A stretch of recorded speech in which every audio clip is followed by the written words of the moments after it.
ಕಾಲಜ್ಞಾನವನ್ನ ನಾವು ಸದಾ ನಂಬುತ್ತಲೇ ಬಂದಿದ್ದೀವಿ. ಕಾಲಜ್ಞಾನದ ಪ್ರಕಾರ ಕೆಲವೊಂದಿಷ್ಟು ಸ್ವಾಮೀಜಿಗಳು ಅವರ ಶಕ್ತಿ ಮೀರಿ ಮುಂದಿನ ದಿನಗಳಲ್ಲಿ ಏನಾಗುತ್ತೆ ಅನ್ನೋದನ್ನ ಮೊದಲೇ ಬರೆದು ಹೋಗಿದ್ದಾರೆ.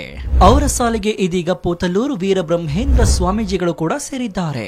ಪೋತಲೂರು ಶ್ರೀ ವೀರಬ್ರಹ್ಮೇಂದ್ರ ಸ್ವಾಮೀಜಿಗಳು ಈ ಜೀವನದಲ್ಲಿ ಮುಂದೆ ಆಗುವ ಕೆಲ ಘಟನೆಗಳ ಬಗ್ಗೆ ಮುಂಚಿತವಾಗಿಯೇ ಹೇಳಿ ಹೋಗಿದ್ದಾರೆ.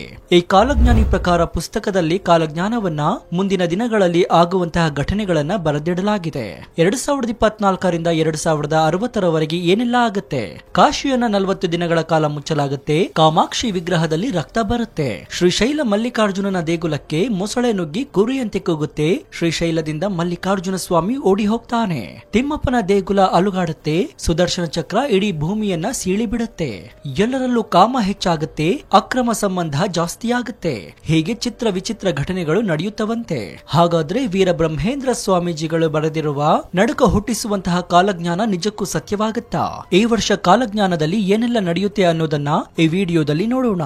ದಯವಿಟ್ಟು ಯಾರು ವಿಡಿಯೋವನ್ನ ಸ್ಕಿಪ್ ಮಾಡಬೇಡಿ, ಪೂರ್ತಿಯಾಗಿ ನೋಡಿ. ಈ ಮಾಹಿತಿಗಳನ್ನೆಲ್ಲ ತುಂಬಾ ಕಷ್ಟಪಟ್ಟು ನಿಮಗೆ ತಿಳಿಸೋದಕ್ಕೆ ಒಂದು ಪ್ರಯತ್ನವನ್ನ ಮಾಡಿದ್ದೀನಿ. ನನ್ನ ಈ ಶ್ರಮಕ್ಕೆ ನಿಮ್ಮಿಂದ ಬಯಸೋದು ಕೇವಲ ಒಂದೇ ಒಂದು ಮೆಚ್ಚುಗೆ, ಅಂದ್ರೆ ಲೈಕ್ ಮಾತ್ರ. ಕೊಟ್ರ ಲೈಕು, ಜೊತೆಗೆ ಈ ಭವಿಷ್ಯದ ಬಗ್ಗೆ ನಿಮ್ಮ ಅನಿಸಿಕೆ ಏನು ಅಂತ ಕಮೆಂಟ್ ಮಾಡಿ. ಸೊ ಇನ್ಯಾಕ್ ತಡ, ಬನ್ನಿ ಸುದ್ದಿ ಜಾಲದೊಳಗೆ ಹೋಗೋಣ. ಪೋತಲೂರು ಶ್ರೀ ವೀರಬ್ರಹ್ಮೇಂದ್ರ ಸ್ವಾಮೀಜಿಯವರು ತಮ್ಮ ಕಾಲಜ್ಞಾನದಲ್ಲಿ ಹಲವಾರು ಭಯಾನಕ ಘಟನೆಗಳ ಬಗ್ಗೆ ಸಾವಿರಾರು ವರ್ಷಗಳ ಹಿಂದೆಯೇ ಬರೆದಿಟ್ಟಿದ್ದಾರೆ. ತಿರುಮಲ ದೇವಸ್ಥಾನದಲ್ಲಿ ಪೂಜೆಯನ್ನ ಮಾಡದೆ 4 ದಿನಗಳವರೆಗೆ ಮುಚ್ಚಿಬಿಡ್ತಾರೆ ಎಂದು ಹೇಳಿದ್ದಾರೆ. ತಿರುಮಲ ದೇವಸ್ಥಾನಕ್ಕೆ ಹೋಗುವ ಎಲ್ಲ ದಾರಿಗಳು ಕೂಡ ಬಂದಾಗಿ ಬಿಡುತ್ತೆ ಅಂತ ಹೇಳಿದ್ದಾರೆ. ಅದರಂತೆ ಬಂಗಾಳ ಕೊಲ್ಲಿಯಲ್ಲಿ ಬಂದ ತೂಫಾನ್ ಕಾರಣದಿಂದ ತಿರುಮಲದಲ್ಲಿ ಅತಿಯಾಗಿ ಮಳೆ ಬಿದ್ದು ಅಲ್ಲಿನ ಪರಿಸ್ಥಿತಿ ಅಲ್ಲೋಲ ಕಲ್ಲೋಲವಾಗಿ ದಾರಿಗಳೆಲ್ಲವೂ ಕೆಟ್ಟು ಹೋಗಿದ್ವು. ಈ ಪ್ರವಾಹದಿಂದ ತಿರುಪತಿಯಲ್ಲಿ 4 ಕೋಟಿ ರೂಪಾಯಿಗಳಷ್ಟು ನಷ್ಟವಾಗಿದ್ದು ಆ ಸಮಯದಲ್ಲಿ ಗರ್ಭಗುಡಿ ಬಾಗಿಲನ್ನ ಮುಚ್ಚಲಾಗಿತ್ತು. ವ್ಯಭಿಚಾರದಿಂದ ಬಹಳಷ್ಟು ಜನ ಭಯಂಕರ ರೋಗಗಳನ್ನ ಅನುಭವಿಸುತ್ತಾರೆ ಎಂದು ಪೋತಲೂರು ಶ್ರೀ ವೀರಬ್ರಹ್ಮೇಂದ್ರ ಸ್ವಾಮೀಜಿಗಳು ಹೇಳಿದ್ದಾರೆ. ನಿಜ ಅಲ್ವಾ? ಪ್ರಪಂಚವನ್ನೇ ಭಯ ಹುಟ್ಟಿಸಿದಂತಹ ಏಡ್ಸ್ಗೆ ಇಂದಿಗೂ ಕೂಡ ಮೆಡಿಸಿನ್ ಕಂಡು ಹಿಡಿಯಲು ಸಾಧ್ಯವಾಗಿಲ್ಲ. ಈ ರೋಗ ಬಂದು ಲಕ್ಷಾಂತರ ಜನ ಸತ್ತು ಹೋಗಿದ್ರು. ಅಷ್ಟೇ ಅಲ್ಲದೆ ಸಂಬಂಧಗಳಿಗೆ ಬೆಲೆ ಕೊಡದೆ ಮನುಷ್ಯರು ಜಂತುಗಳಂತೆ ವರ್ತಿಸುತ್ತಾರೆ ಎಂದು ಹೇಳಿದ್ದಾರೆ. ಚಿಕ್ಕವರು ದೊಡ್ಡವರು ಎನ್ನುವ ವ್ಯತ್ಯಾಸವನ್ನ ಮರೆತು ನಮ್ಮವರು ಇತರರು ಎಂಬುವ ವಿಚಾರವನ್ನು ಕೂಡ ಮರೆತು ನಾನು ನನ್ನದು ಎನ್ನುವಂತಹ ಕಾಮದಿಂದ ರುಚಿಗೇಳ್ತಾರೆ ಎಂದು ಹೇಳಿದ್ದಾರೆ. ಈ ಕಾಲದಲ್ಲಿ ಸ್ತ್ರೀಯರು ಮತ್ತು ಪುರುಷರು ಇಬ್ಬರಲ್ಲೂ ಕೂಡ ಕಾಮ ಪೀಡಿಸುತ್ತೆ. ಅವರು ಹೇಳಿದ ಹಾಗೆಯೇ ಗಂಡ ಹೆಂಡತಿ ಎಂಬ ವಿಚಾರವನ್ನ ಮರೆತು ಅಕ್ರಮ ಸಂಬಂಧಗಳನ್ನ ಇಟ್ಟುಕೊಂಡಿದ್ದಾರೆ. ಈ ಅಕ್ರಮ ಸಂಬಂಧಗಳಿಂದ ಕುಟುಂಬಗಳು ಒಡೆದು ಹೋಗುವುದು ಅಷ್ಟೇ ಅಲ್ಲದೆ ಕೊಲೆಗಳಿಗೂ ದಾರಿ ಮಾಡಿಕೊಡ್ತಾ ಇದೆ. 6 ವರ್ಷದ ಚಿಕ್ಕ ಹುಡುಗಿ ಪ್ರೆಗ್ನೆಂಟ್ ಆಗ್ತಾಳೆ ಎಂದು ಹೇಳಿದ್ದಾರೆ. ಕಾಲಜ್ಞಾನದಲ್ಲಿ ಹೇಳಿರುವ ಹಾಗೆಯೇ ಲೀನಾ ಎಂಬ ಚಿಕ್ಕ ಹುಡುಗಿ 6 ವರ್ಷಗಳಿಗೆ ಪ್ರೆಗ್ನೆಂಟ್ ಆಗಿ ಒಬ್ಬ ಗಂಡು ಹುಡುಗನಿಗೆ ಜನ್ಮ ಕೊಟ್ಟಿದ್ದಾಳೆ. ಸ್ತ್ರೀಯರು ಮಾನವನ್ನ ಮಾರಿಕೊಂಡು ಬದುಕ್ತಾರೆ ಎಂದು ಹೇಳಿದ್ದಾರೆ. ಕೆಲವರು ಹೊಟ್ಟೆಪಾಡಿಗಾಗಿ, ಇನ್ನೂ ಕೂಡ ಕೆಲವರು ಐಷಾರಾಮಿ ಜೀವನಕ್ಕಾಗಿ ಇದನ್ನೇ ತಮ್ಮ ವೃತ್ತಿಯಾಗಿ ಬದಲಾಯಿಸಿಕೊಂಡಿದ್ದಾರೆ. ಕೆಲವು ಪಟ್ಟಣಗಳಲ್ಲಿ ಸಾವಿರಾರು ಜನ ಸ್ತ್ರೀಯರು ಸೆಕ್ಸ್ ವರ್ಕರ್ಸ್ ಗಳಾಗಿ ಜೀವನವನ್ನ ಕಳೀತಾ ಇದ್ದಾರೆ.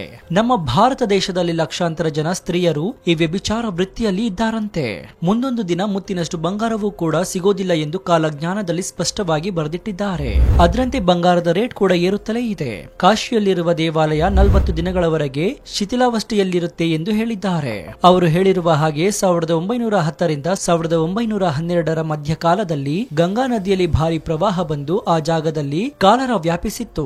ಆ ಸಮಯದಲ್ಲಿ ಕಾಶಿ ಪುಣ್ಯ ಕ್ಷೇತ್ರವನ್ನ ಸಂದರ್ಶಿಸೋದಕ್ಕೆ ಯಾರು ಕೂಡ ಹೋಗೋದಿಲ್ಲ. ವೀರಬ್ರಹ್ಮೇಂದ್ರ ಸ್ವಾಮೀಜಿಗಳು ಕಾಲಜ್ಞಾನದಲ್ಲಿ ಒಂದು ಪದ್ಯದಲ್ಲಿ ತೆಲುಗು ಭಾಷೆಯಲ್ಲಿ ಈ ರೀತಿ ಇದೆ. ಈಶಾನ್ಯ ದಿಕ್ಕಿನ ವಿಷಕಾರಿ ಪುಟ್ಟಿತು, ಲಕ್ಷಾಂತರ ಪ್ರಜೆಗಳು ಸಚ್ಚೇರಯ್ಯ. ಕೋರಂಕಿಯನ್ನು ಜಬ್ಬು ಕೋಟಿ ಮಂದಿಗೆ ತಗುಲಿ, ಕೋಟಿಲಾಗ ತೂಗಿ ಸಚ್ಚೇರಯ್ಯ. ಅಂದರೆ ಈಶಾನ್ಯ ದಿಕ್ಕಿನಲ್ಲಿ ಒಂದು ವಿಷ ಹುಟ್ಟಿ ಲಕ್ಷಾಂತರ ಜನ ಸತ್ತು ಹೋಗ್ತಾರೆ. ಕೋರಂಕಿ ಎಂಬ ರೋಗ ಕೋಟ್ಯಾಂತರ ಜನರಿಗೆ ಬಂದು ಕೋಳಿಯಂತೆ ಸತ್ತು ಹೋಗ್ತಾರೆ. ಸೊ ಈ ಚೀನಾದಲ್ಲಿ ಹುಟ್ಟಿದ ಕೊರೋನಾ ವೈರಸ್ ಬಗ್ಗೆ ಅಂದಿನ ಕಾಲದಲ್ಲಿ ವೀರಬ್ರಹ್ಮೇಂದ್ರ ಸ್ವಾಮೀಜಿಗಳು ತಮ್ಮ ದಿವ್ಯ ದೃಷ್ಟಿಯಿಂದ ತಿಳಿದು ಅದನ್ನ ಪುಸ್ತಕದಲ್ಲಿ ಬರೆದಿಟ್ಟಿದ್ದಾರೆ. ರಾಜಪ್ರಭುತ್ವಗಳು ರಾಜರ ಆಳ್ವಿಕೆ ನಶಿಸಿ ಹೋಗುತ್ತವೆ ಎಂದು ಹೇಳಿದ್ದಾರೆ. ನಮ್ಮ ದೇಶದಲ್ಲಿ ರಾಜಪ್ರಭುತ್ವಗಳು ಕಾಲಜ್ಞಾನದಲ್ಲಿ ಕಾಲಜ್ಞಾನದಲ್ಲಿ ಹೇಳಿರುವ ಹಾಗೆಯೇ ನಶಿಸಿ ಹೋಗಿವೆ. ಬ್ರಾಹ್ಮಣರ ಅಗ್ರಹಾರಗಳು ನಶಿಸಿ ಹೋಗುತ್ತವೆ ಎಂದು ಹೇಳಿದ್ದಾರೆ. ಕೆಲವು ವರ್ಷಗಳ ಹಿಂದೆ ಬ್ರಾಹ್ಮಣರಿಗೆ ಸಪರೇಟ್ ಆಗಿ ಅಗ್ರಹಾರಗಳು ಇದ್ವು, ಆದ್ರೆ ಈಗ ಪ್ರಸ್ತುತ ಇಲ್ಲ. ಒಬ್ಬ ತಾಯಿ ಭಾರತ ದೇಶವನ್ನ 16 ವರ್ಷಗಳ ಕಾಲ ಆಳ್ತಾಳೆ ಎಂದು ಹೇಳಿದ್ದಾರೆ. ಸ್ವಾಮೀಜಿಯವರು ಹೇಳಿದ ಹಾಗೆ ಇಂದಿರಾ ಗಾಂಧಿಯವರು 16 ವರ್ಷಗಳವರೆಗೆ ನಮ್ಮ ದೇಶದ ಪ್ರಧಾನಿಯಾಗಿ ಕೆಲಸ ಮಾಡಿದ್ದಾರೆ. ರಾವಣ ಕಷ್ಟದಲ್ಲಿ ಪ್ರಕ್ಷುಬ್ಧತೆ ಉಂಟಾಗಿ ದೇಶವೇ ಅಲ್ಲೋಲ ಕಲ್ಲೋಲವಾಗಿ ಬಿಡುತ್ತೆ ಎಂದು ಹೇಳಿದ್ದಾರೆ. ಅಂದ್ರೆ ಶ್ರೀಲಂಕಾದಲ್ಲಿ ತಮಿಳು ಮತ್ತು ಶ್ರೀಲಂಕಾ ಪ್ರಜೆಗಳ ಮಧ್ಯೆ ಜಗಳವಾಗಿ ದೇಶವೇ ಅಲ್ಲೋಲ ಕಲ್ಲೋಲವಾಗಿದೆ. ನೆಲ್ಲೂರು ಜಿಲ್ಲೆಯಲ್ಲಿ ಪ್ರಸಿದ್ಧಿಯನ್ನ ಪಡೆದಿರುವಂತಹ ಉದಯಗಿರಿ ಬೆಟ್ಟದ ಮೇಲೆ ಕಲಿಯುಗ ಅಂತ್ಯಕ್ಕೂ ಮೊದಲೇ ಒಂದು ಅದ್ಭುತ ನಡೆಯುತ್ತೆ ಎಂದು ವೀರಬ್ರಹ್ಮೇಂದ್ರ ಸ್ವಾಮೀಜಿಗಳು ತಮ್ಮ ಕಾಲಜ್ಞಾನದಲ್ಲಿ ಹೇಳಿದ್ದಾರೆ. ಕಲಿಯುಗ ಅಂತ್ಯಕ್ಕೆ 20 ವರ್ಷಗಳ ಮುಂಚೆ ಒಂದು ಪೌರ್ಣಮಿಯ ದಿನ ಅರ್ಧರಾತ್ರಿ 12 ಗಂಟೆಗೆ ಉದಯಗಿರಿ ಬೆಟ್ಟದ ಮೇಲೆ ಶ್ರೀ ಮಹಾವಿಷ್ಣುವಿನ ಸುದರ್ಶನ ಚಕ್ರ ದರ್ಶನ ಕೊಡುತ್ತೆ. ಅರ್ಧರಾತ್ರಿಯಲ್ಲಿ ಕಾಣುವ ಆ ವಿಷ್ಣು ಚಕ್ರ ಸೂರ್ಯಗೋಳದ ಸುತ್ತಲೂ ಪ್ರಕಾಶಿಸುವ ಬೆಳಕಿನ ದೃಶ್ಯ ಎಂದು ಅದ್ಭುತವೋ ಇದು ಕೂಡ ಅಷ್ಟೇ ಅದ್ಭುತವಾಗಿದೆ ಅಂತ ಹೇಳಿದ್ದಾರೆ. ಬೆಳದಿಂಗಳ ರಾತ್ರಿ ಈ ಚಕ್ರ ಇಂದ್ರಧನಸ್ಸಿನಂತಿರುತ್ತೆ. ಆದ್ರೆ ಉದಯಗಿರಿ ಬೆಟ್ಟದ ಮೇಲೆ ಕಂಡು ಬರುವ ಈ ಸುದರ್ಶನ ಚಕ್ರ ಸ್ವಲ್ಪ ಹೊತ್ತು ಮಾತ್ರವೇ ಇರುತ್ತೆ ಎಂದು ಹೇಳಿದ್ದಾರೆ. ವೀರಬ್ರಹ್ಮೇಂದ್ರ ಸ್ವಾಮಿ ಅವರು ಕಾಲಜ್ಞಾನದಲ್ಲಿ ಹೇಳಿರುವ ಹಾಗೆ ಈ ಸುದರ್ಶನ ಚಕ್ರ ಇನ್ನೊಂದು ಹೊಸ ಯುಗಕ್ಕೆ ನಾಂದಿಯಾಗುತ್ತಂತೆ.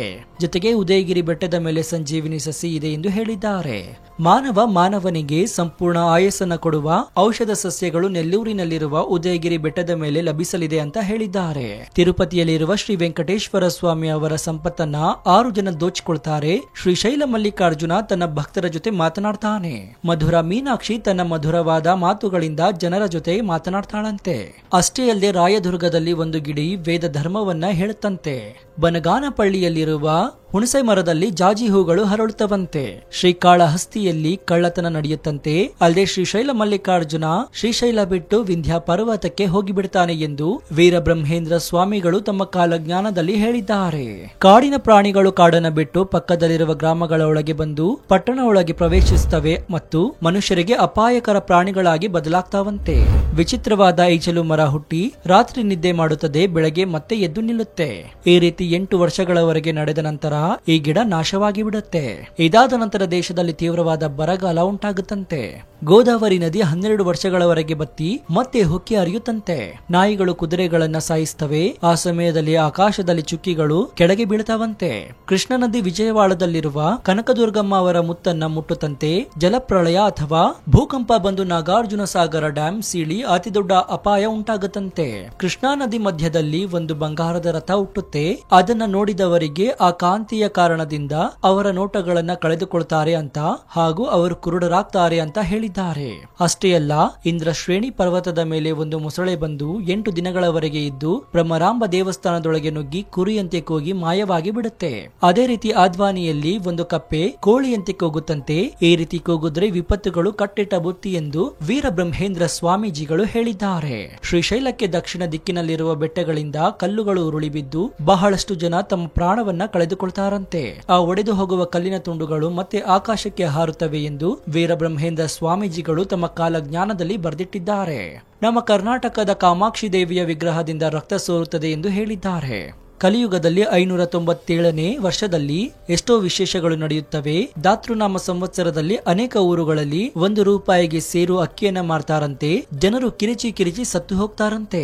ಅಷ್ಟೇ ಅಲ್ಲ, ನಾನು ಹುಟ್ಟುವ ಸಮಯದಲ್ಲಿ ನಕ್ಷತ್ರಗಳು ಭೂಮಿಯ ಮೇಲೆ ಬೀಳುತ್ತವೆ. 7 ಗ್ರಾಮಗಳಲ್ಲಿ 1 ಗ್ರಾಮ ಉಳಿದು ಹೋಗುತ್ತೆ. ಅಷ್ಟೇ ಪ್ರಾಣ ನಷ್ಟ ಪ್ರಮಾಣದಲ್ಲಿ ಹೆಚ್ಚಾಗುತ್ತೆ.